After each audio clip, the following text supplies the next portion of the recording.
Okay, good morning, ladies and gents. What day is it? Thursday.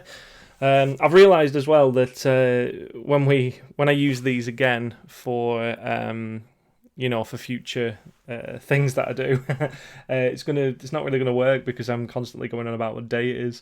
But for those of you who are live with me right now, or will watch this later on in the day, hello. I'm still alive. I'm still surviving.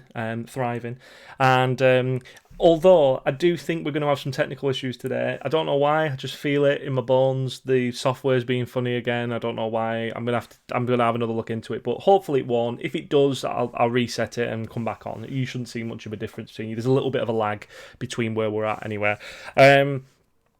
So yeah.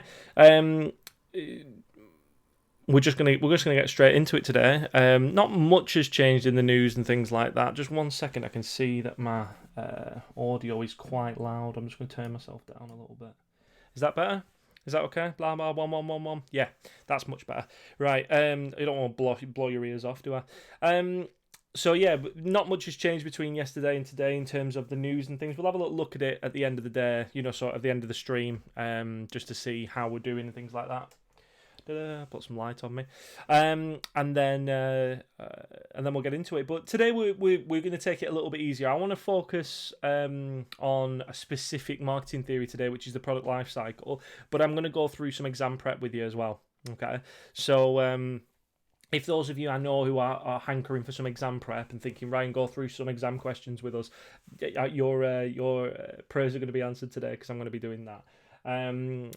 Also, just as a bit of an interesting little thing, the cat who is usually on stream with me, I don't know, you probably can't see him wandering about, but he fell in the bath before, so he's absolutely drenched. So he's wandering around feeling very sorry for himself because he fell in the bath. I was fuming, trying to run around with him with a towel, trying to get him okay again. But anyway, let's get straight onto it. So, product life cycle. So, product life cycle. Why is it doing that? See, this is what I was talking about. Is that the right thing? Yeah, it is. Just give me a second. Let me just move that around over here so you can see it better. Don't know why it's doing that. This is what I mean. This software's been a bit funny today because usually we're good to go, but it's just being a bit weird. Anyway, let's get straight onto it. Okay, so product life cycle. Okay, what is the product life cycle? Let's go through. So the first thing I want you to do, all right, today is you've got an access. If you've got the pack, if you've got the live pack that you're going to be using with this, feel free to get into it and start using it. So plot what you think the sales of the Apple iPod might be. iPods are a little bit old hat now. iPhone, iPad, new iPad, whatever it is. Now, do the same for Heinz beans. All right. Are they the same? How are they different? That's what I want you to be thinking of when we're doing this. All right. So I'm just going to give you a second or two just to have a little think about this. And what remember, it's sales v time, essentially, or that way. Sales v time. So how much do you think the sales are going to increase, and how do you think that's going to be affected over time? Do you think it's going to go up over time? Do you think it's going to go down over time? Okay. So have a think about it. And just in your pack, write it in for me. But if you've not got the pack, just have a think, see if you can get it on. All right.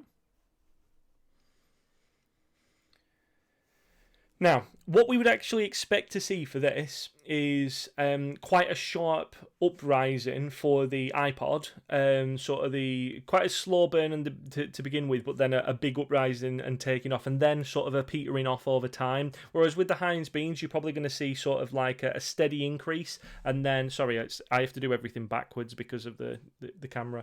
A steady increase going up and up and up, and then basically just a petering off, what we call maturity, and just staying as like that. It's very unlikely to go back down Heinz beans because it's such a staple of people's diet and things like that. So it's not a massive issue for that. Whereas iPods, as you know now, aren't really in circulation anymore. But iPads, things like that.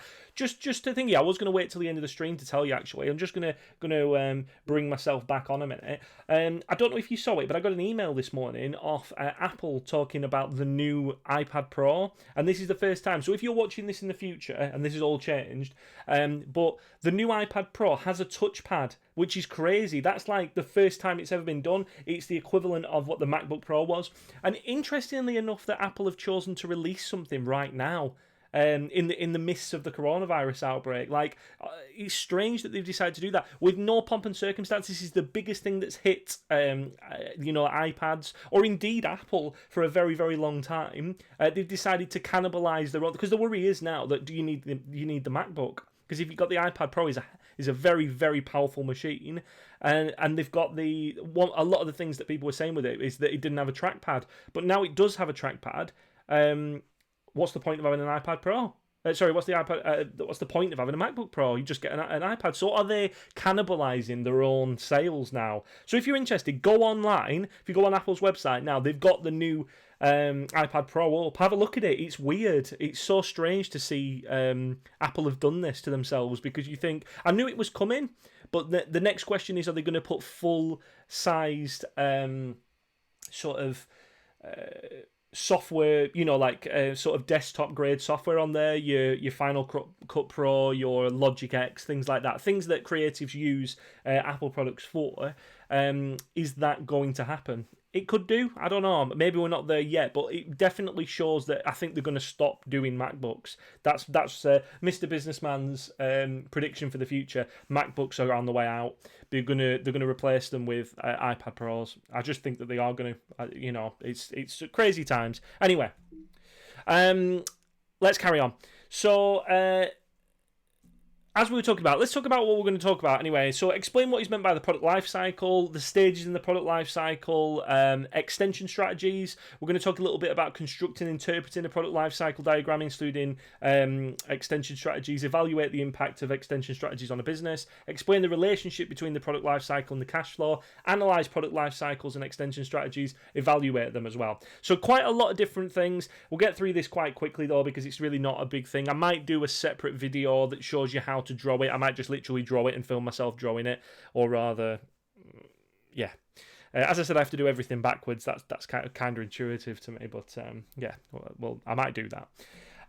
So let's have a think about it then. What do we expect these to look like? Now, we'd expect that the iPod to be a lot different than the Heinz Baked Beans, because the Heinz Beans one would take a hell of a lot longer to trail off. They don't really do much with it either, do they? So we're expecting probably, I'll just show you on here, something that looks like a slow burn to begin with here, then probably a sharp rise in uptake, and then a tiny little bit of maturity, and then big drop off, because iPod, because Apple have come out with a new one, or technology changes so fast. I mean, it's been superseded by the iPhone anyway now, hasn't it? But it would be the same for any iPhone. Think about how long you have an iPhone for. What is it? 8 months, 6 months, something like that, before they bring another one out. It's a little bit of a slow burn. Lots of people, early adopters, we call these people, get it straight away, day one. These people who camp outside Apple's, shops. Sharp increase of people buying it, and then quite a slow maturity in terms of not long maturity, and then quite a heavy drop off from there, a decline, quite sharp decline. Whereas if you were to look at the Heinz Beans, we're probably just looking at a steady increase, nice steady growth, and then just maturity. Now it'll make more sense, these words, when I get on, but essentially maturity is the stage where it doesn't really increase, it doesn't really decrease. So you can see for Heinz Beans' perspective, they're not going to really, they're not going to spend much time decreasing. Most people eat beans, or you've heard of beans. Heinz don't have to really worry about that. Brilliant cash cow for them. So these are the type of things. So let's have a look at what the product lifecycle is. This is the product lifecycle. This is what it looks like. And in the exam, they'll probably give you one. They wouldn't expect you to necessarily develop one, but I want to do it. You never know. Sometimes they come up with crazy things in the exam. So let's have a look at how you would develop one yourself. But what you need to be able to do is you need to be able to talk about the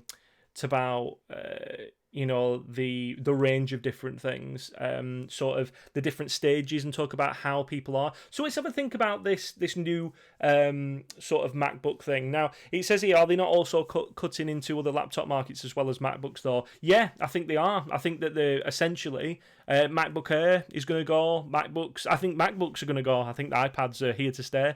I think that you can't there's no point of them, I think they've been steadily moving it out, and you can see from the amount of the time they've been spending on the computers, the Mac side of things, that they're not really that interested in it anymore. I think they've just seen where the mobile tech is where the money is for them. So I think that that's what they're going to focus on. I could be wrong. As I said, I've got a Mac. I'm using a Mac right now, so I think it's great. You know, I didn't spend as much money on it. I told my class I got mine for 800 quid on eBay.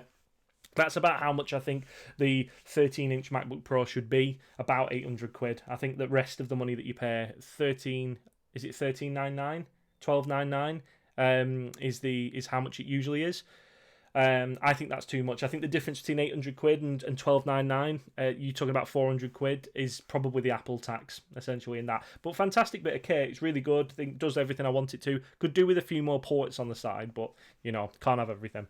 So let's have a look at the different bits. So we've got revenue versus time, and we've got sales versus time. Okay, now you might hear of some words being used interchangeably with these, but they're the same thing. Okay, so one thing that we don't find, the revenue line would actually go down here, and it would actually be off the chart. We would actually be in negative revenue because we are spending so long research and developing this that we're just spending money on research and development. We're not actually making any money. So you can imagine Apple spending enough time on this. Just 1 second. I think we're getting a little bit of buffering. Are we good? Not receiving enough video to maintain. We're just having a little few technical hitches, but I think it's okay. Right, okay. I think I'm just going to carry on. I think it might be being a bit funny, but I think it's just buffering a little bit. But hopefully you'll be able to take it. Remember, if it gets too much, feel free, jump off, come back on later when it's working more effectively. Because at the minute, I think that you're getting a little bit of buffering for some reason. So we're getting a few dropped frames for some reason. Yeah. I tell you what I'm going to do is, are we going up or is it okay? Oh, we're good. We're back on. I don't know what that was then. We're back on. This is the problem because of live streaming, obviously. But I like to do it live. You know, it spices things up. Spice. Need more spice in our lives. So yeah, right. So we've got to think about it from this perspective, right? Of going right. We're actually spending money at this point and not making anything because we haven't released the product. So if you think about the new MacBook or the new iPad Pro, they will say, right, let's spend some time, some money doing market research, looking at different products in the market, understanding our market better, actually physically developing the product. And we're spending a hell of a lot of money at this point, but not making any because we've not released it. So at this point, we're actually in negative revenue. It's a really important one. Students forget about how much it costs, all right? And then we go into this introduction phase. So the introduction phase is where it can make or break a company, really, because the money that we start making, if you look at the money here, the revenue that we're making, we're doing okay, but it depends. We can kind of have this section where we're potentially going to fail. If we're going to fail, we're going to fail at this point, usually. So we'll drop off the map. There won't be enough people who pick it up in the introduction phase. It just isn't widely accepted. If it can get past the introduction phase, though, we get into this growth phase. And as you can see, sales start growing rapidly, and therefore revenue starts increasing. We're making back some of the money that we spent on our research and development, which is really good. And then we get into this maturity phase. So maturity phase is when revenue starts to peter off a little bit. Maturity is up here. So sales are starting to peter off. Then we get into saturation. Saturation is where we've got, everyone who's going to get it has got it, really. And maybe your competitors start really looking at you and we're all competing with each other at this point. And then we start seeing a decline. So the decline aspect of it, though, for some products will be significantly more than others. So necessity items, your inelastic items, they're probably going to be have a hell of a lot more time in maturity stage and saturation stage. They might never even go into saturation stage because they might just keep on at maturity and then essentially never decline or decline slightly, but they tend to be okay. Whereas your elastic products, your luxury products, can be spent a lot more time with.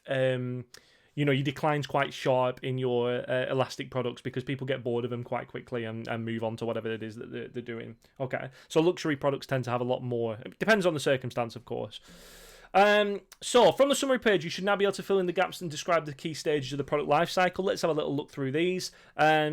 This is something for you to pause and have a look back on if that's okay. I don't want to spend loads of time on the stream going through this, but check your answers. Product is being researched and designed, suitable ideas. So we've got the research development phase, a few little things at this bit. We've got the introduction phase. As I said, it just goes through it in more detail about what's actually happening. Growth stage, maturity stage, decline stage. Okay. So, and as I said, please just pause the stream, go back, just fill the stuff in, have a look at the video afterwards. That's totally fine, all right? I just don't want to spend ages and ages on stuff that essentially is just a case of a copy and pasting job. All right. So, the main thing that we need to understand, though, is that each section has its own individual introduction,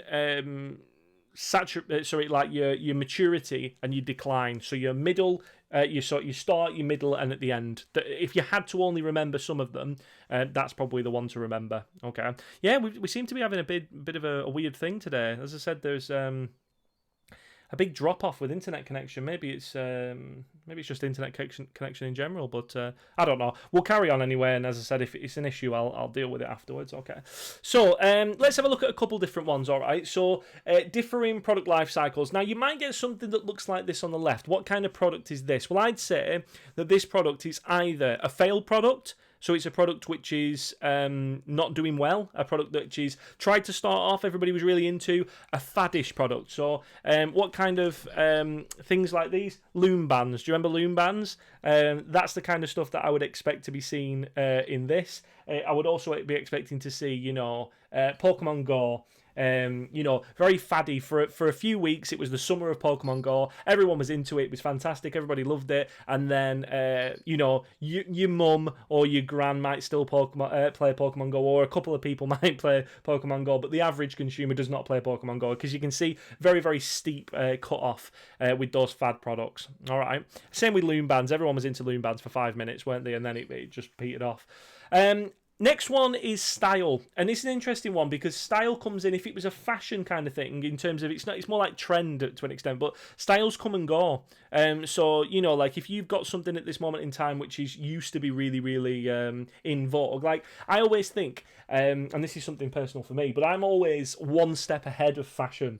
So if I start wearing something like military dress or, punk or whatever, I wouldn't wear punk, but, that kind of stuff, you'll find that about 6 months later, everybody else starts wearing it. And I don't think it's to do with me. I think I just have a really good fashion sense. I must do. Now, I know my students watching this will be going, Ryan definitely doesn't have a good fashion sense. Have you seen the guy? He wears all sorts. But yeah, that's just my style. But if you can see that whatever I wear, say I decide to wear a bow tie, it is something that everyone will be wearing bow ties in 6 months. So or a top hat. No, maybe a top hat's going too far actually. Okay, but you can see that the sales actually come up and go down and come up and go down as well, and they continue like that. Some of them do that. Sometimes they go back in vogue. Okay.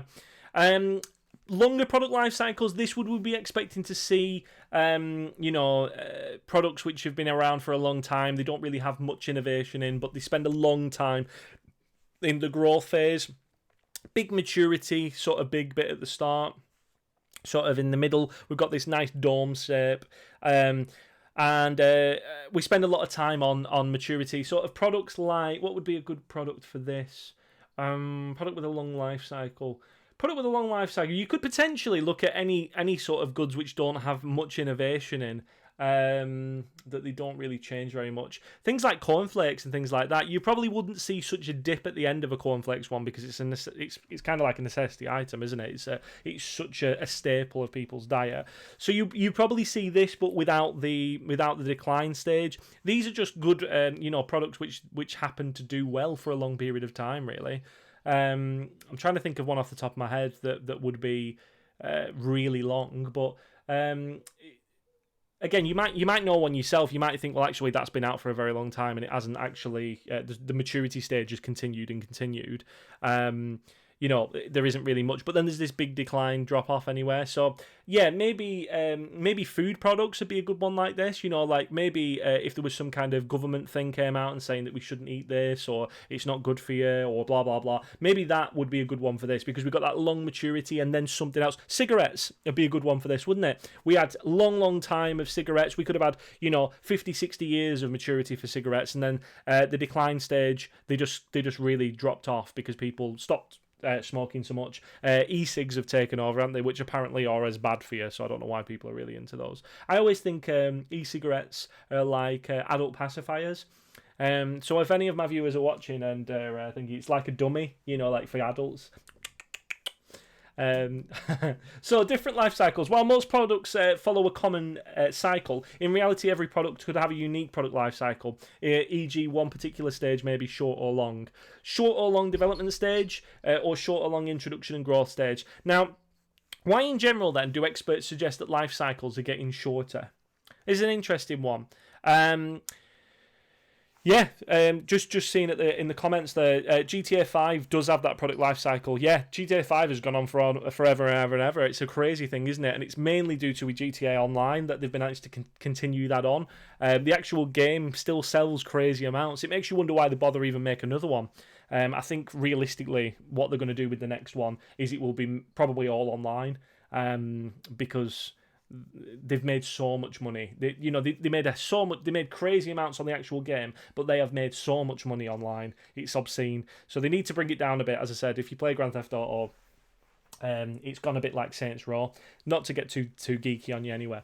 But why in general do experts say life cycles are getting shorter? Life cycles are getting shorter because there's a hell of a lot more competition in the market. There is a lot more innovation in markets and things like that. And people have a lot more choice. So they will go to other places. They will have a look at other things. And I think due to the internet, people will do the research and find out alternative products that they wouldn't have already had access to. So it's an important thing to remember, that is life cycles are getting shorter. Products need to be revitalized all the time. You've got so much more competition than you ever had.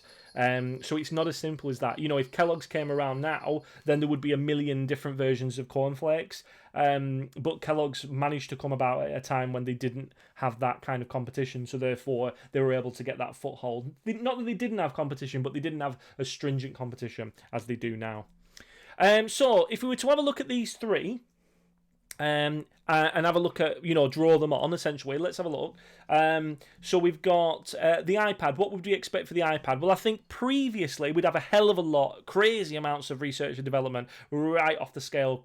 So we'd be right down here in terms of amount of money we've spent on it. If we're talking about, revenue and things like that, so we'd be on minus revenue here because we spent, money on actually research and development. We'd see, and this is the original iPad. Let's have a look at the original iPad. So we'd see a little bit, there would be the techie people who'd buy one. Then when the iPad started to really get a big notice, there would be a big sharp rise. And then I think the first iPad, there wasn't that, they took a while. So I think that for the first iPad, there'd probably be quite probably a maturity phase of about, 8 months, 9 months, something like that, until we had the iPad 2 come out. I'd have to have a look at my history on iPads, but yeah. And then quite a significant drop off because and we're talking about we're not talking about iPad as in the whole product. We're talking about the iPad 1 here as an individual product. Okay, quite a drop off there when people went for the iPad 2 or went for alternatives. If we have a look at Coca-Cola would have had a significant amount of research and development, but not in the same extent as iPad and things like that, because it's a well-known formula. It's something that's been around for years and years and years. So we probably see on here, a smaller amount of research and development, a steady growth, and then this goes up to here to a maturity phase that just goes on and on and on and on. And we don't really see a decline for Coca-Cola. Not really. I mean, there is going to be peaks and troughs depending on what people are doing, if people are really into it. And there's they did the sugar tax, didn't they, in the UK that stopped people drinking to an extent, but it's not something that massively affected sales. It might have affected sales sales slightly. You might have seen a little dip, but in the grand scheme of things, the maturity phase is going to continue. And they probably are in saturation because of the amount of different ones, but Coca-Cola are in such a good, unique position because they're Coca-Cola that they can just continue on. So for this one, we'd see this nice steady rise, but then we'd just keep it going and going and going, and for the foreseeable. Converse is an interesting one because Converse is very style things. Converse have managed to make themselves as a staple thing, very much like Nike and people like that, as Nike trainers and sneakers. But I think with Converse, we would have seen a smaller amount of research and development. I don't know how much they spend on research and development for shoes, but I imagine there's a design aspect of it. I can't imagine it being so much more. But then again, I could be wrong, so we'd have to have a look into that. We'd probably see a very like a slower increase, except if it was on trend, and then we'd see a sharp rise in growth while everybody wants some Converse, and then we'd see quite a short maturity and then quite a steep decline. But think back to the style one, we'd probably see a little thing going blom, blom, blom, blom, blom, as Converse goes more into fashion and out of fashion and more into fashion. And I know some of you are watching this who go, oh, well, I wear Converse all the time. Yeah, that's fine. You're part of the sort of thing that keeps the bobbling along going, because the average person doesn't. I know Converse had a big jump in sales when Doctor Who, when David Tennant was Doctor Who, because he was wearing Converse as the 10th Doctor. That was big. Okay, you might think, well, how many people watch Doctor Who? Enough people for it to make a significant increase in sales for Converse. So keeping in mind anything like that can be really, really strange. It might be, The Rock might wear them in the new Fast and Furious or something like that. And then there's suddenly a jump in them. Everybody wants them for about 6 months, and then it goes off trend. But so we'd probably be looking at more of like a bobbling up and down one for this one. Extension strategies. Now, what happens then if your business is dropping off the radar? What happens to the iPad? What can we do for the iPad when people get bored of technology really, really quickly? We know that now. So what can we do? So an extension strategy is a plan to extend the life of a product and prevent a decline in sales. How has Apple extended the life of the iPad? Well, look, this is what we would expect to see here. So as you can see, we need to extend this down for that research development phase. But if we carry on, we've got the growth phase, we're coming into maturity phase here. We've got the saturation phase a little bit here, and then the worried because they're going to go into decline. So what we do is we do something to the product. Now, in terms of technology, this could be it could be the case of we add a software development, we could add a hardware development, or whatever it is. Now, the important thing to remember about this one is we're not really talking about the iPad as in the same iPad. If it was the same iPad, if it was iPad 1 we were talking about, and not iPad as a particularly a series of products. But if we were talking iPad as just the iPad 1, the original iPad that came out, then what we'd be looking at for that one is probably accessories. We'd probably be looking at software development and things like that to make it still usable for people. But if we were looking at as the brand iPad, so in terms of the product lifecycle for the iPad and series of iPads, in terms of the one that's they keep bringing out, then this is what we can do. We can do a revision of the product. We can do the iPad 2, we can do the iPad 3, we can slightly change the camera, we can give it a better screen, we can, shave the sides down a little bit, or whatever it is that they're doing at the minute. As I said earlier on the stream today about the, the fact that they've just put a magic, a touchpad in the iPad. That's incredible. As I said, it's gonna really change the landscape for stuff, and I wonder how Microsoft will respond to that. It'll be an interesting thing to see. So yeah, we can do things to make it better. Think about your product. We might, if this is a fashion product or something like that, we might give it to someone. We might try and get some celebrity endorsement. We might try and get something else that's actually happening with it. Trying to get it more in the public eye and try and get it back up there as well. But if it was a technology product like this, we can bring out a new revision of it. We can change the software slightly or something like that, just to get people using it again and so hopefully start that product life cycle again. So find new markets for an existing product. That'd be a really nice thing to do. Is there anybody who's not using it? I know that they were saying for the iPad, there was a lot of things out of education. Education wasn't a big thing for the iPad. It was seen as a media consumption device. And then they started talking about all the stuff that we could do in class with it. And it's still, this is something that I think is going to happen. And maybe this Corona thing will actually push people to be sort of taking on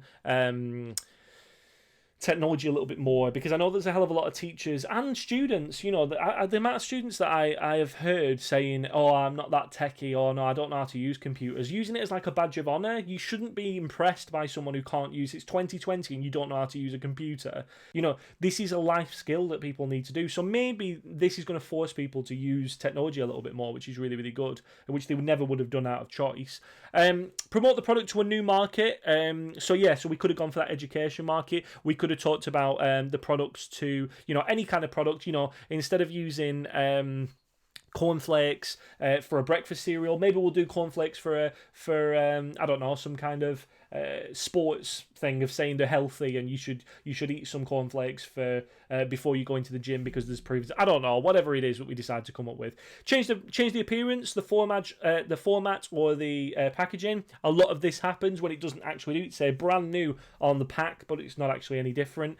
Encourage people to use the product more frequently. What is it that we can do to make this? You know, if they said to me, right, what we're doing is we've got this brand new system for education. We're going to give all the students iPads. We're going to give you, you know, a top of the line MacBook. We're going to give you all these different things. And I could show you around my room now. I've got an iPad Pro over there. I've got my iPad Pro, my big iPad Pro over there, which is great. I've got my Mac over here, which is what you're on. I've got an ultra-wide monitor in front of me, which isn't the Apple one, but it all works very, very well together. But none of this has been provided by my workplace. You know, this is all just because I'm a tech geek. If they were to do that, if they were to say, right, this is the system we're using, and all students got iPads, then there would be a vested interest in developing that product for our market, and that product lifecycle would see a significantly longer maturity period because we've got a vested interest in it, you know. I don't know how many schools you might have had schools. I know a lot of people have schools where they have like Chromebooks and things like that, so like Google's version of it. Change more ingredients or components, you know, is there anything else we can do? They've started doing this really with iPhones now, isn't there? They don't really change much of it. It's just a slightly better camera or things like that. Or update the design. I know we're talking a lot about Apple, but let's just stick with them at the minute. With Apple, they don't tend to change it very often. When they do change it, it's quite a big revision when they do it. I do think, like, I've got the OnePlus here, and I do think that this is going to be, you know, the sort of way it's going to be. You know, like, so on mine, that's full screen, no nothing, you know, in terms of this, and it's actually a lot thinner. I've got a big bumper case on it here, but if you can see there, like, this is something that is how iPhones should look. I don't like the fact they've got this big chunky things, and I know you're fed up of me talking about iPhones and how much I hate them, but it's just because the revision needs to happen quickly. It's not that we haven't got the technology, it's that the product life cycle that they're using requires a certain amount of saturation before they will make that change. Why bother? Why bother making a change if we don't need to? Okay, let's move on.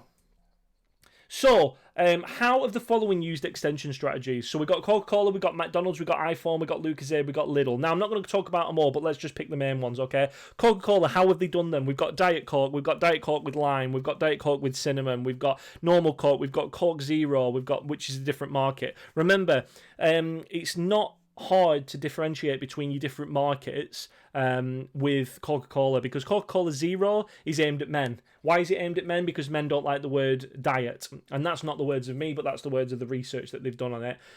They also want things with explosions on it and go with that really stereotypical man kind of thing. That's why the Coke Zero adverts are so extreme. And then you go for the women's side of things, where they go with the diet drink, because women do like the word diet because it makes them feel good about themselves because they're on a diet. And they've gone with that slightly different product. It's the same product. It's exactly the same product, isn't it? Essentially, Coke Zero and Coke and Diet Coke is the same idea. It's a calorie-free cola drink. And yet, two different markets, really, really good way of relaunching that product. And they did another one, didn't they? They had,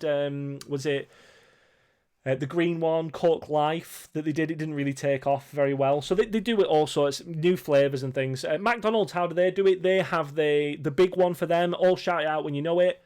Monopoly. Monopoly's a big one for them. They do bring out new products, but the main thing for them is advertising, consistency, and things like that. But they do little things throughout the year, shouting about, different, competitions and things they do. The big one's Monopoly, isn't it? A lot of people go for that. I got an email about that the other day saying that they cancelled the Monopoly for McDonald's. I was like, for now, anyway, they'll go back to it.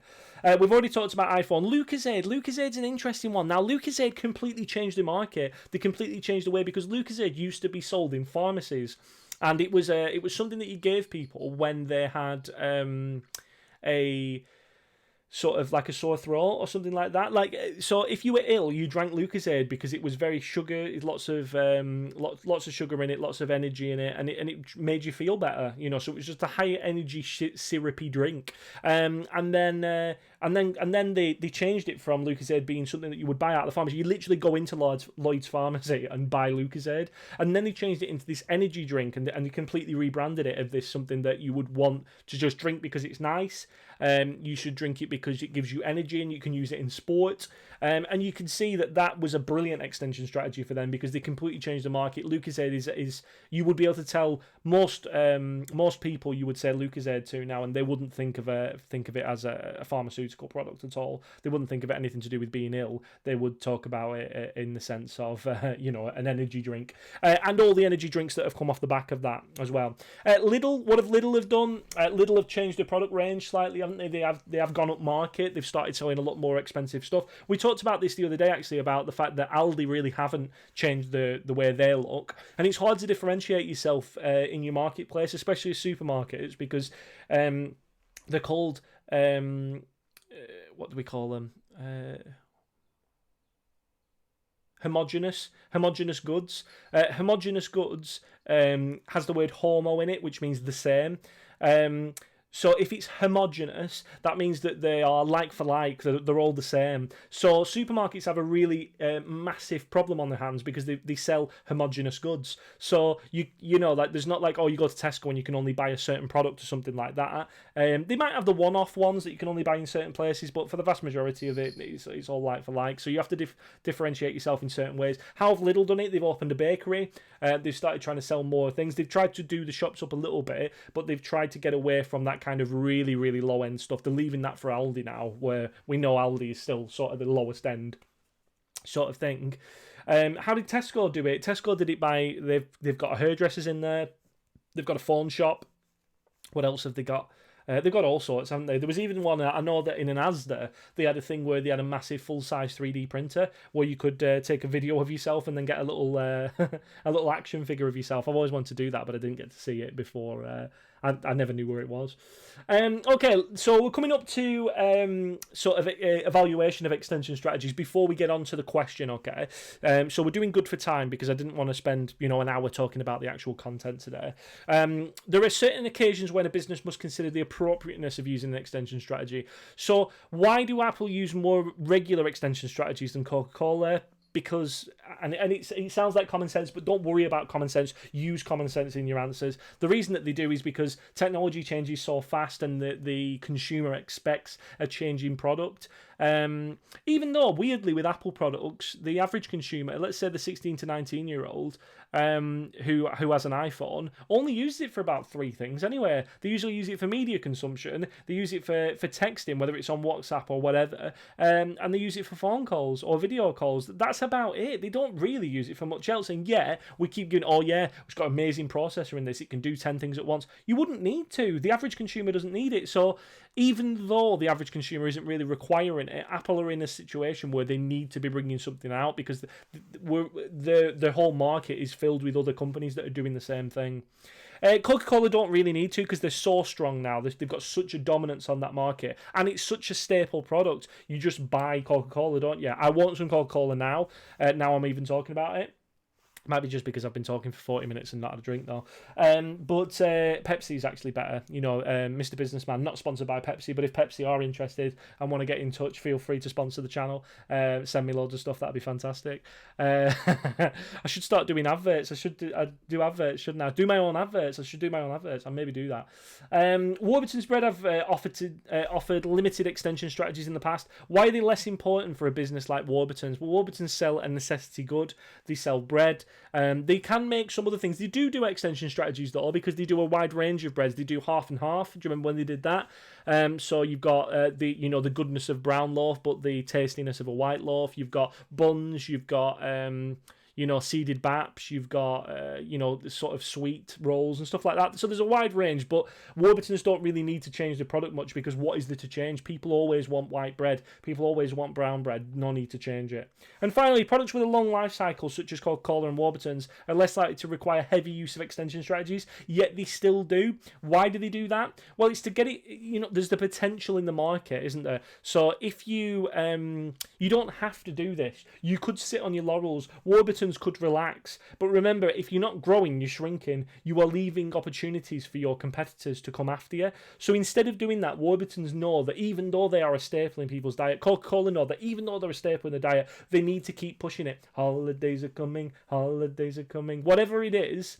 They need to get it back in your mind and start thinking, oh yeah, Coca-Cola, I haven't had a Coca-Cola in ages, I really want a Coca-Cola, I love Coca-Cola, mate. Warburtons. I love Warburtons bread. Warburtons bread is so good that I could eat it. And I have to say, Warburtons bread, white Warburtons bread is, I could eat that like I could eat it by itself. Buttered Warburtons white bread. It's just like dough, isn't it? It's great. It's terrible for you, apparently, but it's amazing. I really, really love it. So I've got some downstairs, actually. I'm going to have some after this. Yeah, so it's not a case of if you have to. It's more a case of... why not? It's a case of look at the market potential you could do if you actually went into it. So that's why they tend to, even though they don't have to. Okay, let's just have a little look at cash flow. Now, you might see in your exam, tends to be the third exam, that big one, when they give you this kind of stuff, but they could do it in the other exams, all right? So, due to varying levels of cash flow inflows and outflows at each stage, the level of cash flow will also vary. So, we're talking a little bit about this before, but what I want you to be focusing on is take your cash flow and take your product life cycle and understand them together. You can actually put them there. On the same graph, which is really, really good, because as you can see, the blue graph is your cash flow, the yellowish one is your sales. So as you can see, that your sales can only start at the introduction phase, because so where are we? Here? It can only start here, because there's no way, you can't sell it before you've introduced it. So your actual sales start here, and they start to go up, like we said. So your sales, growth, as long as they get through this growth phase, into your maturity and into your decline. Okay, and then final, but down here we see our cash flow, because we're spending money on things that we haven't actually started selling yet. So it's costing us money, and then we don't actually make money back until the growth phase. Now, some products really take a hit on the initial things. Like, I know PlayStation are well known to have taken a hit on the actual hardware themselves. So if you buy a PlayStation, you are... Sony are essentially giving you that at a loss. It actually costs them money for you to purchase at that price, even though they're quite expensive. So let's say you buy a PlayStation for £399 when they came out. All right, I think they were actually more expensive than that. But let's say, for argument's sake, they were £399. They are actually, in the introduction phase, going more into the negative cash flow at this point. They're actually in a worse situation. And what they do is they see it as an investment. They see it as a way of investing in the fact that, look, we're not going to make our money on this. We're going to make our money on games. We're going to make our money on accessories. We're going to make our money on microtransactions. We're going to make our money... There's all sorts of stuff we're going to make money on, isn't there? So that's why Sony are willing to take a hit in the initial phases to get PlayStations into your hands, because once your PlayStation's in your hands, then you have the ability to go and buy all that other stuff. If you choose not to, then okay, that's been annoying for them, but who's not going to do that? When you buy your PlayStation, you're going to go and buy one, and then you're going to buy some games for it, aren't you? You're going to continuously buy games, so it's a nice revenue stream for them, that one, to be continuous for them. Okay, but yeah, just get to learn what this should look like. I mean, it's pretty obvious when you think about it how this works, but don't forget that your cash flow and your product life cycle stages, in terms of your sales and your cash flow, they can be put on the same one. They're really, really good to put on the same one in exams, and I just don't want you to get into the exam and it throw you completely. Cash flow at each stage, all right? I'm not going to go into loads of detail again about this, because, again, this is something that you can just stop the stream and have a look at yourselves, but it's just basically just putting into words what I've already said. Okay, so are we looking at a positive thing for him? Are we looking at a negative thing? So I'll just have a look at this one, and then you can do the rest. But cash flow inflows will be zero because no sales are made. Cash outflows, though, will be high because research and development costs. And then cash flow will be negative. So if you go through the other ones and put them in your book, or if you've got a notebook or whatever you're taking notes on, what will happen in the introduction phase? What will happen in the growth phase, maturity phase? Is it going to be positive? Is it going to be negative? Is it going to be high cash flow? Is it going to be low cash flow? What are they going to do? And think about extension strategies as well while you're at it. What will that do to your cash flow? Okay, we're going to have a look at some past paper questions now. Okay, so I just wanted to show you a couple of them. We've not really done many past paper questions, so I thought it was a good opportunity to do some. So you might get something like this. It says, with reference to figure 2, explain how cash flow changes through the various stages of the product life cycle. And they're giving you the cash flow and they're giving you the sales. Now, what I would do if I was in your shoes, if I was in this exam, I would break it up. I would break up that little bit into different sections to make it easier for yourself. And then talk about them. All they want you to do is tell me what it is. So we've got our introduction. Say it with me. Introduction. We've got our growth. We've got our maturity. We've got our potentially saturation. We've got decline. 4 would probably be enough for this one because we've only got 8 marks. Introduction, growth, maturity, decline. Okay. All you're saying is what's going to happen. What is it, and what's going to happen to the cash flow in each one. Okay. Now, for that one, you'd be looking at something like this. It says we've got AO1, AO2, AO3, and it says good application with the relationship with reference to figure 2. So you can say literally, tell me what it is. Be specific to the case study. All right. In terms of the case study, in this case, is actually your sales, isn't it? Is actually this graph. So don't forget to actually refer to the graph. When is it going to be? So if we're saying here, you're saying there's a small growth thing here, and we're saying that there's quite a short maturity, and then quite a severe decline. But tell me that. Be really specific towards it. Okay. And then candidate fully assesses the relationship. Just the relationship between the two. All you're telling me is as sales decrease, cash flow increases, or it isn't that vice versa. So in the introduction phase will be in negative cash flow because we've still not made the money back from research and development. You're just literally explaining the situation to me and then applying it to that actually case that I've given you there. Okay, now in terms of this, let me just delete that. I have given you a perfect answer.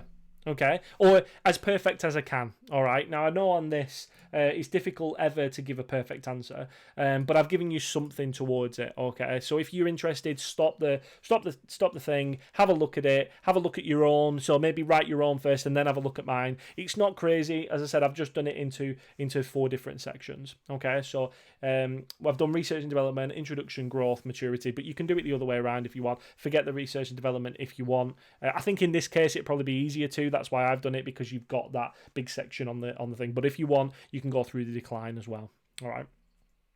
Now, complete the missing paragraphs. In figure 2, cash flow is negative at the start of the product life cycle during the research and development phase. This is because there is high costs incurred during the stage and the development of the product, including testing, building prototypes, researching how the product will fit into the market. There is no revenue being made as the product has not yet been launched, and so cash flow is negative during the introduction phase.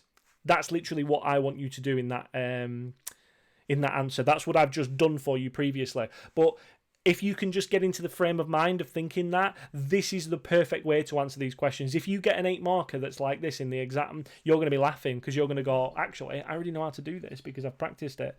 So don't forget, practice these. Get little ways of doing these questions in your mind. If you've got like a little plan already pre-made, that if I get a cash flow question, if I get this, I get that, then I'm going to use this kind of format. Perfect. If you can do that, that's going to make it so much easier for you. Okay? So, as I said, if it was something like this, during the introduction stage, initially the cash flow continues to become more negative and reaches its lowest overall level. This is because the first instance, sales are extremely low and slow growing as there is no awareness of the product, therefore the cash flows are low. There is a high launch cost, such as advertising, raise awareness of the product. The increase outflows, making cash flow negative overall. However, revenue will start to slowly increase if the launch is successful. So, as I said, I don't want to go into too much more detail with it because I feel like I'm just saying the same thing again and again. But this is a good opportunity for you to try it yourself and to have a go. Okay. Now, I just want to talk about this as well. So some benefits of the product lifecycle. Now, don't get misconstrued of PLCs, okay? PLCs, public limited companies, don't get confused with those, the fact that we put PLC on there. And don't get, oh God, what's a PLC? PLCs usually are known as public limited companies. They're the ones where you can buy shares on the stock exchange. But in terms of this, we're talking about product lifecycle, aren't we? So, shows the broad trends in revenue in the product. It can basically show you how we're doing. Okay, identifies points at which the business may need to consider new products. It will tell you at what point you should start thinking about your brand new product ranges and stopping. Has a star product become a dog? We've talked a little bit about the Boston Matrix and stuff like that. We are going to go into more detail about that in a future lesson. But if you can remember, we've talked about that in class. Is it becoming a dog? Is it becoming something that's an issue? Is it a product which used to be good but we just need to get rid of? Why do Apple not sell iPods anymore? Because they don't sell well, because they've already superseded them with the iPod. Why will they not sell MacBooks anymore? Because they're going to have iPads that are going to be better enough for them. It identifies extension strategies when they might be needed. It shows the best way to think about it is it shows it in a physical way, an easy to see format, and allows you to make decisions on it. That's easy to read for people, and it's easy to make decisions based off that kind of product lifecycle format. You can see it; it's easy to, and you can go, right, okay. What can I see? Well, I can see that we're going into the decline phase. You can see it. Look at the sales. The sales are going down. Yeah. Why have we spent so much cash flow on it? Why is cash flow going down? Well, cash flow is going down because we've been doing some research trying to get an extension strategy. Right. Okay. So we are on with it. Yeah. Identifies when and where the spending is required. Helps a business manage its product portfolio. We're going to do one specifically on portfolios. But if you remember, portfolios, we talked about them yesterday basically, but we will talk about them again. It's just your different sections of it. We're talking about Cadbury and having all those different types of products and things like that. Gives an indication of the profitability of a product at each stage, likely cash flows that can be considered, and allows a business to plan different styles of marketing that a product might need over its life cycle. So we'll change our ways of thinking throughout things, won't we? We will change the way we see our products. Do we need to be doing the same marketing we did when we introduced the product? Well, probably not, because now it's well known. Would we still do the same kind of marketing we would have done for the iPad 5 as we would do for the iPad 1? No, because we're trying to change the way people see computers. So your marketing would change in each section as well, depending on what you want to do. Okay. Problems with the product lifecycle, though, and we always like to talk about these. Good bit for your evaluation is only displays the product lifecycle or sales for one product. Limited use for a firm which has many different products. Imagine if you are Cadbury. Imagine if you are Kellogg's. Imagine if you are Walker's. Not just these, but it's very difficult. You'd have lots of different product life cycles, wouldn't you? Trying to decide on what to drop, what to do. And they do, don't get me wrong, they do have a hell of a lot of different product life cycles, but it's nowhere near as easy to use as the Boston Matrix. Boston Matrix makes it much easier for people to distribute their various products into a product range. And we will talk again about that. It does not predict an actual timing of the changes, just a basic prediction of what's going to happen. It does not accurately show the actual number of sales through its life cycle, so there's no actual data, it's just the basics. The model should not determine decisions, otherwise it can become self-fulfilling. So if you think your product is going to fail, if you think a product is going to decline, then you might do something and you might just abandon it, in which case it's going to decline. But that product was never going to decline. You made it decline. So it's a self-fulfilling prophecy, isn't it? You've got to be careful with stuff like that. If you say, oh well, I think this product's going to do really, really well, and then you put millions and millions of pounds into advertising, the chances are you can't guarantee it's going to do well, but you've definitely given it a much, much better chance than usual, haven't you? It should only be used as a management guide, to really as a component part. We need to use our other things. You remember we talked about cash flow forecasts. We talked about all our other ones, our profit and loss accounts and things like that. Use them together. Talk about how we could potentially use all these things together to make a really, really good, well-informed decision rather than just using and relying on one. It's only totally accurate if backwards looking as well, drawn once your actual sales are known. So is it that useful at all? We can kind of look at past sales and say, right, well, how did it affect it? Have we got a product which is similar to this? If you're got a lot of products that you only sell into one market, then that might be easier. But what if you sell into a market that you've never worked in before? It could be a difficult one, that, couldn't it?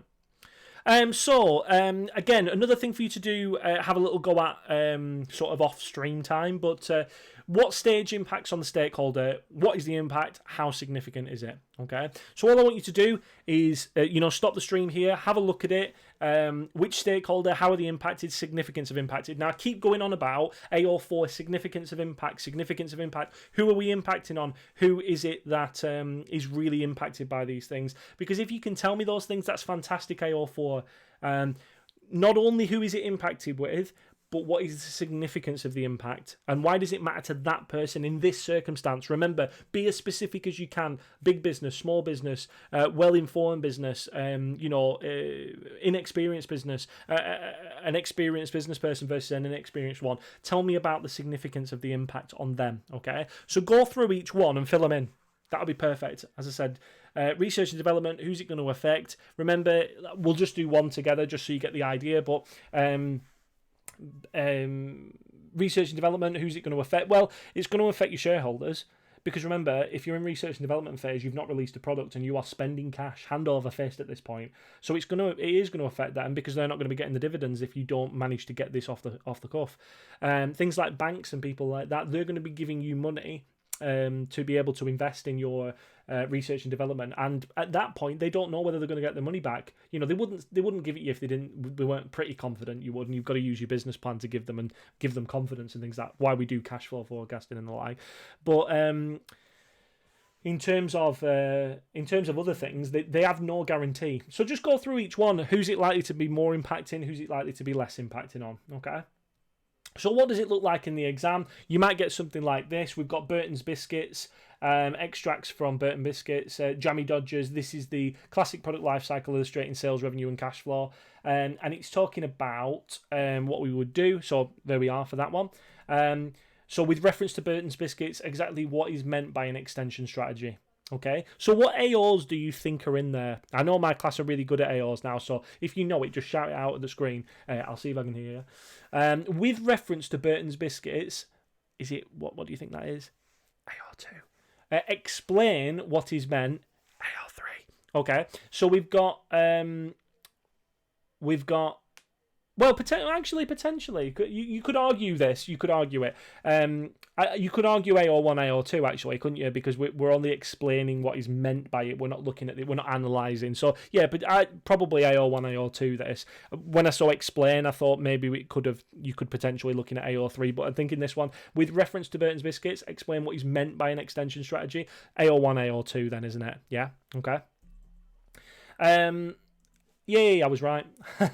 So, with reference, and why is that? Well, because we've got that word. We're only explaining very basic what it is. It's only a 4 marker, and we know that we're going to have to apply it to Burton's Biscuits, so it must be, it must have that AO2 in there as well. Okay. What do these say? So what does the market scheme say? Well, this is what we would be looking at. A medium to long-term plan for lengthening the life cycle of a product or brand, likely to be implemented during the maturity or early decline stage of a product life cycle. And then the AO2, we've got change from advertising strategy by returning to TV, recapture the spirit of the brand appealing to all ages, and they redesigned, reformatted the product. New look, new flavours. So it's... and that's it, ladies and gents. That's where we're at. That's where we're at today. And... did we do that under an hour? Oh, just an hour. An hour and 1 we did. Yes. I'm trying to get these under an hour because I've realised I've been yattering on for ages. So I just wanted to make sure. I'm just going to make sure this doesn't crash. Has it crashed? No? Good. Okay.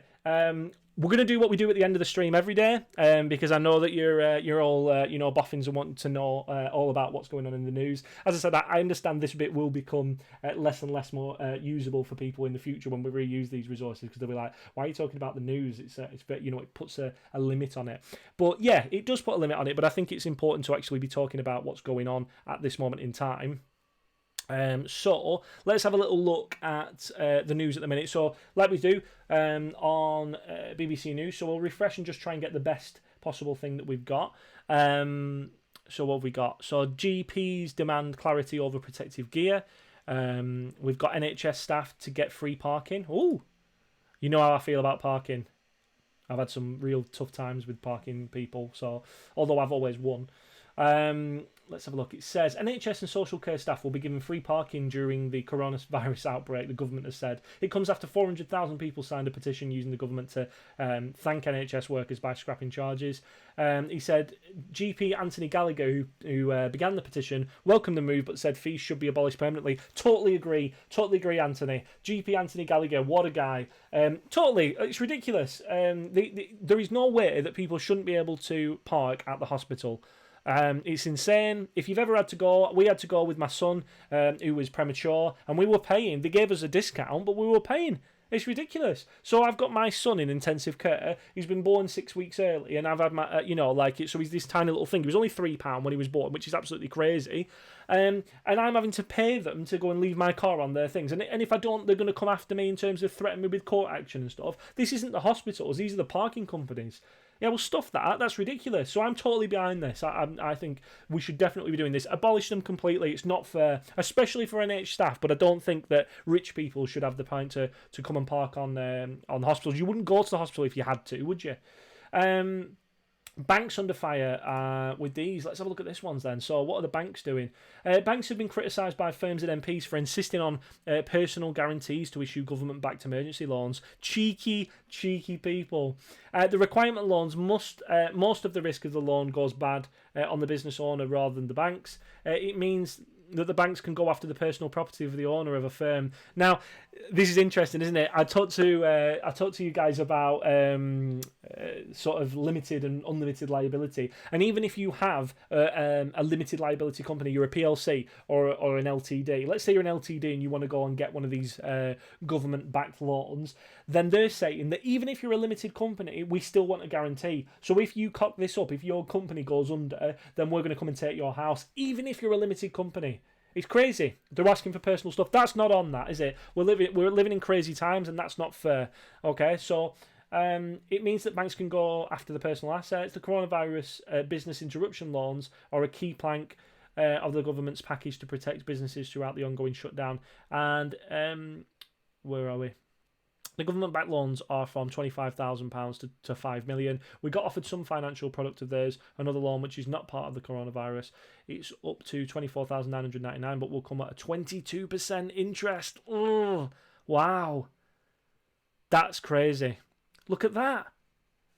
22% interest rates.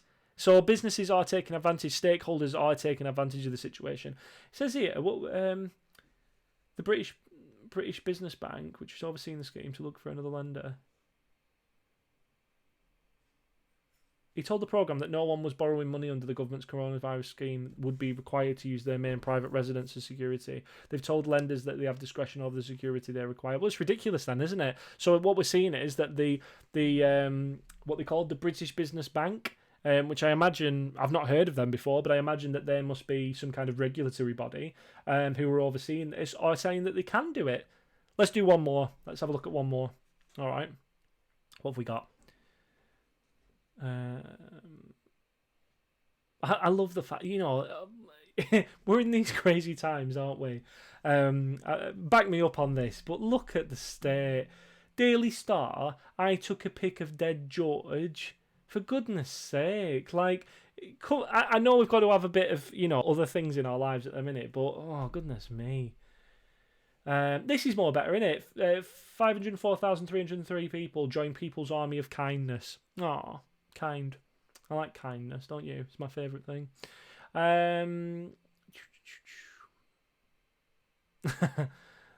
They have a crazy ones here. Look at the why some countries wear face masks and others doesn't, even though that they've said that they don't really affect them. Why Friday night dinner mayhem tickles taste buds. Yeah, I can't really find any the third news one here because some of these are quite depressing. My virtual date sent me £15 for wine. Let's have a look at this one. Your first date went well. You have a second date lined up, but suddenly you're told to stay at home for practice social distancing. What do? I have a FaceTime date this evening. Lul. This guy transferred me £15 to go to a corner shop and buy wine for the occasion. I actually got a bag of Haribo as well. There she is. Scylla had fun playing drinking games on her virtual date.